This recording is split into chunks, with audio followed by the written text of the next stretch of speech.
बहुत स्वागत है।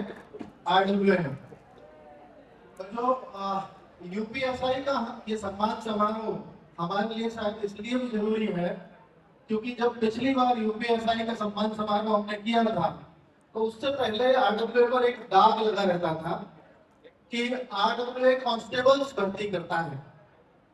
लेकिन जब पिछली बार यूपीएसआई का इसी हॉल में हमने एक सम्मान समारोह किया था, ऐसी ही भीड़ वहां भी बैठी थी और उससे लोगों को लगा कि रोजगार निधन के दरोगा भी बना सकता है।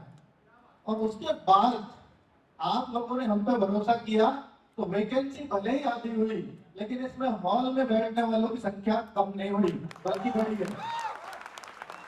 तो ये भरोसा जो आपने RWA पर दिखाया है, इसके लिए जो ऑनलाइन चैनल्स बनते हैं उनका सपना यही होता है कि एक दिन सिलेक्शंस की भीड़ उसके सामने हो और ये सिलेक्शन की भीड़ किसी के बुलावे से या किसी के पैसे देने से या कोई लालच देने से नहीं आई। ये अपनी मर्जी से आए हुए लोग हैं जो अपनी सफलता का क्रेडिट RWA को देने आए हैं। तो ये हम लोगों ने सीखा भी नहीं। अभी राहुल सर थोड़ी देर पहले बात करके गए थे इन टॉपर्स की खरीद फरोख्त ये सब चलने लगा है। पहले स्टेट एग्जाम से दूर था, तो टीचर्स ने इसको इतना बढ़ावा दिया है और फिर शायद उसमें बच्चों की गलती अब नहीं कहता क्योंकि बच्चे को ये लग रहा है कि शायद हर कोई तो कमा रहे हैं, मैं क्यों ना कमाऊं। और उसने अगर हमसे मांगा है तो मुझे ये लगता है कि कोई उसने गलत काम किया है क्योंकि उसको और देने हैं। सर मैं पढ़ा आपसे हूं, आप मुझे 2 लाख कम दे दो, ये उसके शब्द है। आपसे पढ़ा हूं 2 लाख कम दे दो और उसे बस इतना कर सकता हूं आपके लिए। मगर कोई बात नहीं भाई, आप 2 ज्यादा कमाओ ना यार। इन 2 को कमाने के लिए आपको कम से कम अपनी 3 महीने की सैलरी कुर्बान करनी पड़ेगी एसआई में भी, तो आप 2 कमा लीजिए, कोई दिक्कत नहीं है। लेकिन आप हमेशा एक बात आपके दिल में कचोटती रहेगी, या जो दोस्त या जो साथी जिनके सामने आप ऑनलाइन कभी पढ़ते होंगे उनको क्या जवाब दोगे, बस ये सोच लेना। क्योंकि अगर आप किसी एक आदमी की नजर में भी गलत हैं तो फिर आप गलत हैं, फिर आप सही नहीं हो सकते कभी भी।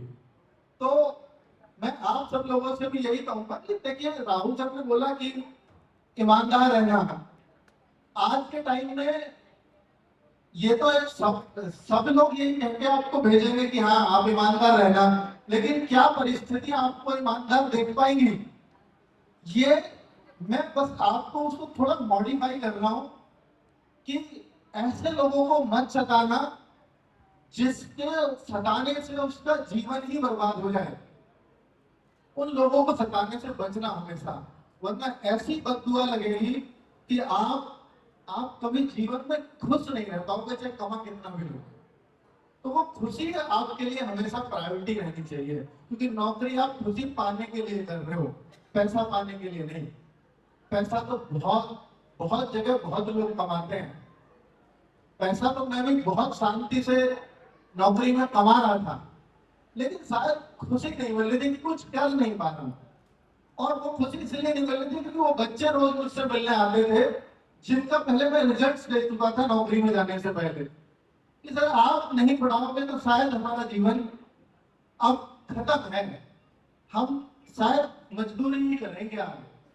तो उन लोगों ने कचोटा मुझे, जिस वजह से मैं इस निर्णय पर मजबूर हुआ। क्योंकि हम चाहे आज कितने भी बड़े ऑनलाइन प्लेटफॉर्म हो गए हैं, चाहे कितने भी कमाते सही, लेकिन इसको एज ए सिक्योरिटी कोई भी नहीं देखता फैमिली में कि तुम हमेशा ऐसा ही कमाते रहोगे।